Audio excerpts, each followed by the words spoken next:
Hey, what's going on, gang? Nate on the Stone here. Welcome back to my channel. There have been two major disturbances in the force recently, with the first one being with General Michael Flynn, whom you probably remember as Donald Trump's first national security advisor, who became an integral part of the whole Russia collusion hoax. Specifically, because Flynn communicated with Russian Ambassador Sergei Kislyak in December of 2016, he was accused of violating the Logan Act of 1799, which makes it illegal for private citizens to communicate with foreign governments. Never mind the fact that he was the incoming national security advisor, and communicating with foreign ambassadors would seem to be a good thing to do before you actually start your new job.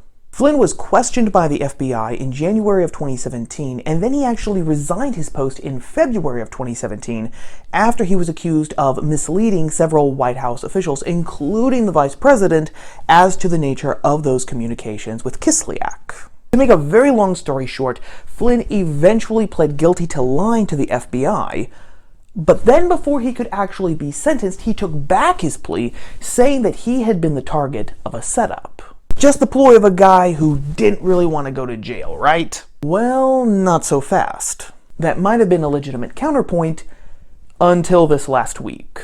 Unsealed FBI documents, specifically handwritten notes, reveal that the only reason why Flynn lied to the FBI in the first place is because the Bureau set a perjury trap for him with the express purpose of getting him fired and hopefully thrown into jail. In light of this new revelation, the Department of Justice has dropped all charges and its case against Flynn, making him an exonerated man. And with this decision came shrieks of outrage from the left. Brian Stelter of CNN accused the right of spending too much time on the Flynn story, especially in light that 2,000 Americans a day were dying of the coronavirus, because, as we all know, there just isn't enough time in the 24/7 news cycle to cover both stories.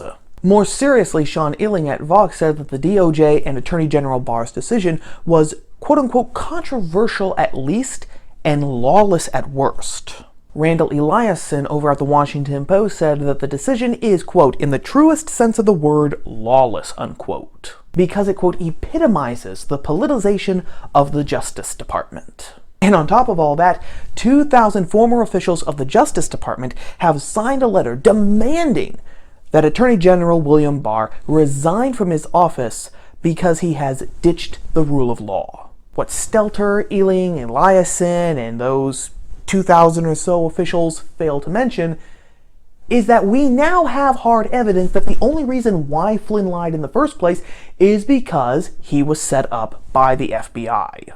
Take a second here to really think about this, gang. The Justice Department and the FBI, two organisms that are charged with enforcing the rule of law, completely betrayed their duty and their mission in order to attack an innocent man. And our elites and the media say, shh, that's perfectly all right. That's all kosher.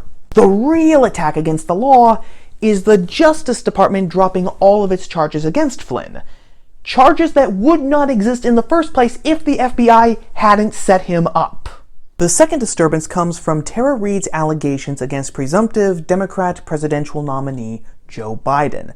Back in March, Reade, a former Senate aide to Biden, accused him of sexually assaulting her in 1993. She said that he went so far as to push her up against a wall and even put his finger into her. Now, it is absolutely true that there are several red flags with this story. Reade's account has changed with her retellings. She was a very vocal supporter of Bernie Sanders, and most bizarrely, she even wrote a fangirl essay about Vladimir Putin, which she uploaded onto Medium before deleting it, so you can make of that what you will. All of those things can definitely suggest a pure political motive for her accusations. But it's also true that her story has quite a lot of anecdotal evidence that's supporting it. For example, a friend to whom Reade told her story back in the 90s has come forward and completely corroborated it. We even have Tara Reade's mom calling into Larry King's show in 1996, telling King that when her daughter worked in Washington, D.C., she was sexually harassed by a sitting senator. Now, if you expected the same people who said that Brett Kavanaugh should be completely walled away from the Supreme Court because of the allegations of sexual misconduct made against him by Dr. Christina Blasey Ford, allegations which had more holes in them than Reade's story and which had no anecdotal evidence supporting them, to completely abandon the criteria that they set up a mere 2 years ago, you would be correct. We now have powerful public officials like Nancy Pelosi saying that she completely believes Biden when he says that he did nothing with Tara Reade. As far as Pelosi is concerned, case closed.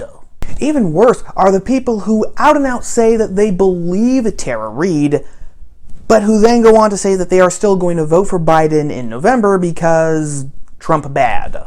A red sea of ink has been spilled and thousands of words vomited about both of these stories from both sides of the political aisle.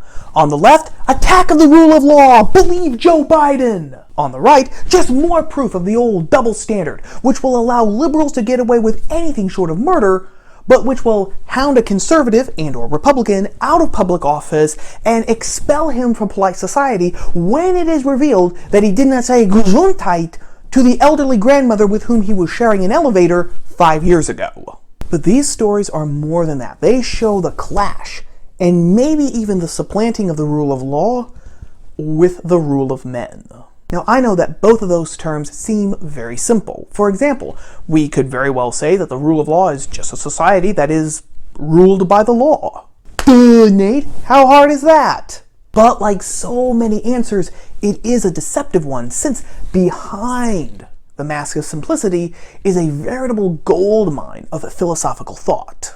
The rule of law might be the rule of law, but what exactly is the law? We have a very antagonistic relationship with the law today. We see it as something set down for the express purpose of controlling us, of confining our freedoms, of making us do things that we don't want, or conversely, keeping us doing things that would be really, really fun to do. But that ain't the law. The Roman statesman Cicero said that the law is a product of reason in accordance with nature, which commands us to do what is right and forbids us to do what is wrong. I know that there is a lot to unpack in that very simple statement, so we're going to take it one step at a time. When Cicero says that the law is a product of reason in accordance with nature, he is saying that the law should not be something emotional. It shouldn't be something passed on a mere whim because it feels right, nor should it be something implemented simply because a majority of people say that they want it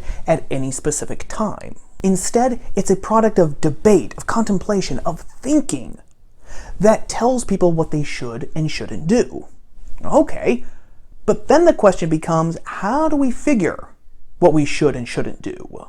By putting our reason in accordance with nature. In other words, knowing what a human person is in total, and not just seeing a person through one restrictive lens, whether that's economic, psychological, biological, etc. Once we know the essence of the human person, the thing that separates a human person from everything else in the cosmos, then we will be able to determine through philosophical reason what things are good and harmful for people. Again, genuinely good and genuinely harmful to people, not just what seems good or what feels harmful to any particular individual off the street at any particular time. For example, we know that sobriety is a genuine positive good for people, but that's not the answer you would get if you asked an alcoholic.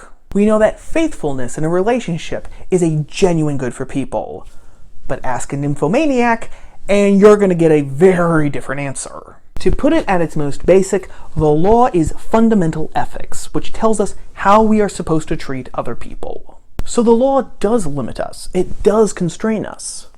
But it does so in a positive way by showing us how we are supposed to act, given the fact of our humanity. John Locke said that far from being a restriction on us or our freedom, the law is actually a channel by which we can direct our humanity and our freedom, both for our own betterment and for the betterment of society. This is extremely important for several reasons. First, because it shows us that we can't even be genuinely free without the law. But also because we cannot have justice or equality, two fundamental pieces for a flourishing society, without the law either. Justice, the giving to others what is due to them based on their actions and their circumstances, as Aristotle said, and doing what is our quote-unquote proper business while being deeply motivated for the furtherance of the common good, as Plato put it, is extremely vital for society because it is the major virtue that we use to relate to other people. I've said it before and I will say it again here. To paraphrase the late great philosopher Roger Scruton, civilization is a means of communication. In order to communicate, we need some connection to others on a person-to-person basis. That connection is created through justice, since by giving to others what is due to them, we establish a bond with them. Now you might be thinking that the opportunity to form those kinds of bonds are pretty few and far between, especially on a regular old day. But that's because when we think about justice, our minds automatically turn to criminal court cases. But that's not the end-all and be-all of justice by a long shot. Not yelling at the cashier when the local McDonald's is out of chicken McNuggets. Tipping your waiter generously on account of their excellent service. Apologizing to someone for rear-ending them. Those are all examples of justice. Take those examples and add them to all the interconnections with other people that we have on any given day. When we're not in quarantine. And you can start to see not only the opportunity to establish these bonds, but also their importance. And if we know how to ethically act towards others based on the fact of their common humanity, then we know what is going to be just and unjust treatment towards individuals based on their circumstances and what they've done. Without the law, that would be much less clear to us. Now, equality. Equality off the bat might seem like a weird thing to be dependent on the rule of law, but it's not when you sit down and think about it for a second. The law tells me how I'm supposed to act towards others based on our common humanity. Justice tells me to give to others what is due to them. Since we share a universal human nature, that means that people who are in the same circumstances or who do the exact same thing should be treated in the same way. Let's say that I have two friends who are both my own age, Harry and Audrey. And let's say that I find out that both of these friends are shoplifting just for the heck of it. If I believe in equality, which I do, then I cannot in good conscience treat Audrey differently than I would treat Harry after finding out that they're both shoplifters just because I want to go out with Audrey. So that, in a nutshell, is the rule of law. 3 little words that allow us to be genuinely free, give us justice, and equality. Which also means that it is absolutely no surprise that the rule of law is absolutely vital for Republican self-government, since, as John Adams put it in his pamphlet Thoughts on Government, a republic by definition is the rule of law and not the rule of men. So what happens when we replace the former with the latter? Well, in the first place, we lose justice and we lose equality. Because the fact that we are all human persons with a universal human nature that dictates that we should be treated the same according to our circumstances and according to what we have done is thrown completely out the window. Now, our treatment depends on who we are, who our parents were, what our status is in society, how much money, fame, power we have, how ideologically pure we are, how up to step we are, up to beat we are with the current fads and fancies. In a nutshell, we create a caste system where the people at the top, the people with the power, with the influence, with the money, with the ideological purity, are treated completely different than the plebes down here at the bottom. Oh, it gets better. Because 2 other things happen as well. The rules, there are no laws now, can change on a whim whenever the person or the group who is in power wants them to change.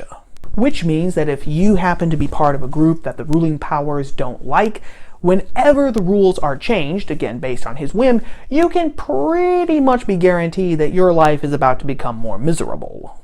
This leads to the second point.